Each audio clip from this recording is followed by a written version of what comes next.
എല്ലാവർക്കും സുഖല്ലേ? Welcome to Sajina's kitchen. ഇന്നത്തെ നമ്മുടെ റെസിപ്പി കടല വെച്ചിട്ടുണ്ടാക്കാൻ പറ്റുന്ന ഒരു അടിപൊളി ഈസി റെസിപ്പിയാണ്. അരക്കപ്പ് കടലയും ഒരു മുട്ടയും ഉണ്ടെങ്കിൽ ഇപ്പോൾ തന്നെ നിങ്ങൾ ട്രൈ ചെയ്ത് നോക്കൂ. സൂപ്പർ ടേസ്റ്റാണ്. അപ്പോൾ നിങ്ങൾ ആദ്യമായിട്ടാണ് ഈ ചാനൽ കാണുന്നെങ്കിൽ പ്ലീസ് ഒന്ന് സബ്സ്ക്രൈബ് ചെയ്ത് സപ്പോർട്ട് ചെയ്യണേ. ഇതിനു വേണ്ടി ഞാനിവിടെ ഒരു കപ്പ് കടല എടുത്തിട്ടുണ്ട്. നമ്മൾ സാധാരണ കറിക്കെടുക്കുന്ന കടലയില്ല, കടലയാണിത്. ഇത് ഓൾറെഡി ഉപ്പിട്ട് വേവിച്ച് വെച്ചിട്ടുള്ള കടലയാണിത്. നമ്മുടെ സാധാരണ കുക്കറിൽ ഒരു 8 മണിക്കൂറോളം വെള്ളത്തിൽ കുതിർത്തതിന് ശേഷം നമ്മൾ കുക്കറിലിട്ട് നന്നായിട്ടൊന്ന് വേവിച്ചെടുക്കുക. അങ്ങനെ വേവിച്ച് വെച്ചിട്ടുള്ള കടലയാണ് ഇത്. നമുക്ക് ഇനി മിക്സിയുടെ ജാറിലിട്ട് നന്നായിട്ടൊന്ന് അരച്ചെടുക്കണം. അരച്ചെടുക്കുമ്പോൾ നല്ല ഫൈനായിട്ടൊന്ന് അരച്ചെടുക്കേണ്ട, ഒരു തെരുതെരിപ്പോട് കൂടി വേണം അരച്ചെടുക്കാൻ. അപ്പം മുഴുവൻ കടലയും ഇതുപോലെ അരച്ചെടുത്തിട്ട് നമുക്കിത് മാറ്റി വെക്കാം. ഇനി നമുക്കൊരു മസാല റെഡിയാക്കണം. ഒരു പാനിലോട്ടേക്ക് 1 ടേബിൾ സ്പൂണോളം ഓയിൽ ചേർത്ത് കൊടുക്കുക. ഓയിൽ നല്ലവണ്ണം തന്നെ ചൂടാകുമ്പോൾ ഇതിലോട്ടേക്ക് 2-3 പച്ചമുളക് അരിഞ്ഞതും അതുപോലെ തന്നെ ചെറിയൊരു പീസ് ഇഞ്ചി വെളുത്തുള്ളി അരിഞ്ഞതും കൂടി ചേർത്ത് കൊടുക്കാം. പച്ചമുളകൊക്കെ നിങ്ങൾ ഓരോരുത്തരുടെ എരിവിനനുസരിച്ച് ചേർത്ത് കൊടുക്കാം. എന്നിട്ട് നന്നായിട്ടൊന്ന് വഴറ്റി കൊടുക്കാം. ഇനി ഇതിലോട്ടേക്ക് ഒരു സവാള ചെറുതായിട്ട് കൊത്തി അരിഞ്ഞതും കൂടി ചേർത്ത് കൊടുക്കാം. എന്നിട്ട് നന്നായിട്ടൊന്ന് വഴറ്റി കൊടുക്കുക. നമ്മുടെ സവാള ഏകദേശം ഒരു ലൈറ്റായിട്ട് ഒരു കളർ ചേഞ്ച് ആയിട്ട് വരണം. അതുവരെ നല്ലവണ്ണം തന്നെ ഒന്ന് വഴറ്റി കൊടുക്കുക. ഇതിനാവശ്യമായിട്ടുള്ള കുറച്ച് ഉപ്പ് കൂടി ചേർത്ത് കൊടുക്കാം. എന്നിട്ട് വീണ്ടും ഒന്ന് നന്നായിട്ടൊന്ന് വഴറ്റി കൊടുക്കാം. ഇനി ഇതിലോട്ടേക്ക് 1/4 ടീസ്പൂൺ മഞ്ഞൾപ്പൊടി ചേർത്ത് കൊടുക്കാം. 1 ടീസ്പൂൺ മുളക് പൊടി ചേർത്ത് കൊടുക്കാം. 1/2 ടീസ്പൂൺ ചിക്കൻ മസാല ചേർത്ത് കൊടുക്കാം. ഇനി ചിക്കൻ മസാല നിങ്ങൾ കയ്യിലില്ലെങ്കിൽ 1/2 ടീസ്പൂൺ ഗരം മസാല ചേർത്ത് കൊടുത്താലും മതി. പിന്നെ 1/2 ടീസ്പൂൺ പെപ്പർ പൗഡർ ചേർത്ത് കൊടുക്കാം. എന്നിട്ട് ഇതെല്ലാം കൂടി നല്ലവണ്ണം തന്നെ ഒന്ന് മിക്സാക്കി കൊടുക്കുക. ആ പൊടികളുടെ ഒരു പച്ചക്കുത്തുണ്ടല്ലോ, ആ ഒരു പച്ചമണം മാറുന്നവരെ നല്ലവണ്ണം തന്നെ വഴറ്റി കൊടുക്കുക. ഏകദേശം 1 മിനിറ്റോളം നല്ലവണ്ണം തന്നെ വഴറ്റിയെടുത്തിട്ടുണ്ട്. ഇതിന് ശേഷം ഇതിലോട്ടേക്ക് നമ്മൾ പൊടിച്ച് വെച്ചിട്ടുള്ള നമ്മുടെ കടല ഇതിലോട്ടേക്ക് ചേർത്ത് കൊടുക്കാം. നന്നായിട്ട് തന്നെ ചേർത്തെടുത്തിട്ട് നന്നായിട്ടൊന്ന് മിക്സാക്കി കൊടുക്കാം. നമ്മുടെ മസാലയും കടലയും നന്നായിട്ട് കമ്പൈൻ ചെയ്ത് വരണം. അതുവരെ നല്ലവണ്ണം തന്നെ ഒന്ന് മിക്സാക്കി കൊടുക്കുക.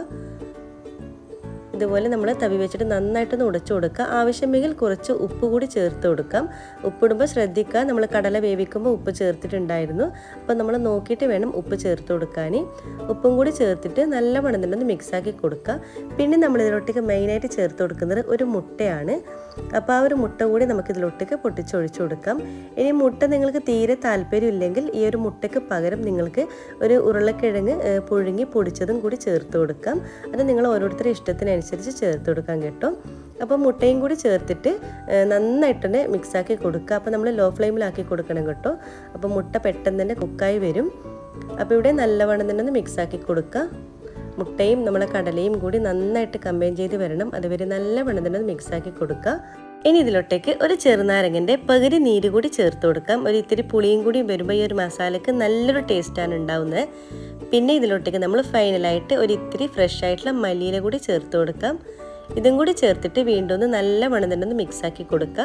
നമ്മുടെ ചെറുനാരങ്ങയുടെ നീരും മല്ലിയിലയും കൂടി നല്ലവണ്ണം തന്നെ മിക്സാക്കി കഴിഞ്ഞാൽ നമ്മുടെ ഫില്ലിംഗ് ഇവിടെ റെഡി ആയിട്ടുണ്ട്. ഇനി നമ്മുടെ കടല മസാല ബോൾസാക്കി എടുക്കാം. ഓരോന്നും ചെറിയ ചെറിയ ബോൾസാക്കിയിട്ട് എടുക്കുക. ഒത്തിരി വലുതാക്കേണ്ട, ചെറിയ ചെറിയ ബോൾസ് ആയിരിക്കും ഏറ്റവും നല്ലത്. അപ്പോൾ കാണാനും നല്ല ഭംഗിയായിരിക്കും. അപ്പോൾ മുഴുവനും ഇതുപോലെ തന്നെ ബോൾസാക്കി എടുക്കുക. ഇനി നമുക്ക് ബാറ്റർ റെഡിയാക്കണം. ഇതിനു വേണ്ടി ഒരു ബൗളിലോട്ടേക്ക് 1 കപ്പ് കടലപ്പൊടി ചേർത്ത് കൊടുക്കാം. 1/4 കപ്പ് മൈദ ചേർത്ത് കൊടുക്കാം. ആവശ്യത്തിനുള്ള ഉപ്പ് ചേർത്ത് കൊടുക്കാം. 1/2 ടീസ്പൂൺ മുളക് പൊടി ചേർക്കാം. ഫ്രഷ് ആയിട്ടുള്ള കുറച്ച് മല്ലിയില ചേർത്ത് കൊടുക്കാം. ഇതെല്ലാം കൂടി നന്നായിട്ടൊന്ന് മിക്സാക്കിയതിന് ശേഷം കുറച്ച് വെള്ളം ഒഴിച്ചിട്ട് ഒരു തിക്ക് ബാറ്റർ ആക്കിയിട്ട് എടുക്കാം. നമ്മൾ ബാറ്റർ അധികം ലൂസായി പോകരുത്, ഒരു തിക്ക് ബാറ്റർ ആയിട്ടാണ് നമുക്ക് വേണ്ടത്. ഇനി ഓരോ ബോൾസും നമുക്കൊരു ബാറ്ററിലോട്ടേക്ക് മുക്കിയിട്ടൊന്ന് ഫ്രൈ ചെയ്തെടുക്കാം. ഇനി എണ്ണ ചൂടാകുമ്പോൾ ഇതിലോട്ടേക്ക് നമ്മളെ ഓരോ ബോൾസും നമ്മുടെ ഒരു ബാറ്ററിലോട്ടേക്ക് മുക്കിയതിന് ശേഷം ഇട്ട് കൊടുക്കാം. അപ്പോൾ നന്നായിട്ട് തന്നെ നമ്മൾ ബാറ്ററായിട്ട് കവർ ചെയ്യണം കേട്ടോ. അതിനുശേഷം നമ്മൾ ചൂടുള്ള എണ്ണയിലോട്ടേക്ക് ഇട്ട് കൊടുക്കാം.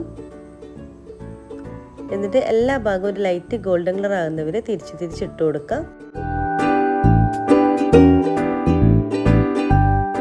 അപ്പോൾ ഇതുപോലെ 2 ഭാഗവും നല്ല മുരിഞ്ഞ് ലൈറ്റ് ഗോൾഡൻ കളർ ആകുമ്പോൾ നമുക്ക് പ്ലേറ്റിലോട്ടേക്ക് മാറ്റി കൊടുക്കാം. ഇതുപോലെ ബാക്കിയെല്ലാം തന്നെ നമുക്ക് ഫ്രൈ ചെയ്തെടുക്കാം. വളരെ സിമ്പിളായിട്ടുള്ള റെസിപ്പിയാണ്. എല്ലാവർക്കും ഇഷ്ടമാണെന്ന് കരുതുന്നു. ട്രൈ ചെയ്ത് നോക്കുക, ഫീഡ്ബാക്ക് അറിയിക്കുക. ഇതിനു മുമ്പ് ഞാൻ കടല വെച്ചിട്ട് കട്ട്ലറ്റിൻ്റെ റെസിപ്പി ഷെയർ ചെയ്തിരുന്നു. നല്ല ഫീഡ്ബാക്കാണ് വന്നിട്ടുള്ളത്. അപ്പോൾ നമ്മൾ കടല വെച്ചിട്ടാണ് ഇത് ഉണ്ടാക്കിയെന്ന് ഒരിക്കലും പറയില്ല, അത്രയും ടേസ്റ്റാണ്. അപ്പോൾ എല്ലാവർക്കും ഇഷ്ടമായെന്ന് കരുതുന്നു. ലൈക്ക് ചെയ്യാനും ഷെയർ ചെയ്യാനും കമൻറ്റ് ചെയ്യാനും മറക്കരുത്. സബ്സ്ക്രൈബ് ചെയ്യാത്തതാണെങ്കിൽ പ്ലീസ് ഒന്ന് സബ്സ്ക്രൈബ് ചെയ്യുക. ഇൻഷാ അല്ലാഹ് ഇതുപോലത്തെ വെറൈറ്റി റെസിപ്പീസുമായിട്ട് വീണ്ടും കാണാം. അതുവരേക്കും എല്ലാവർക്കും താങ്ക് യു.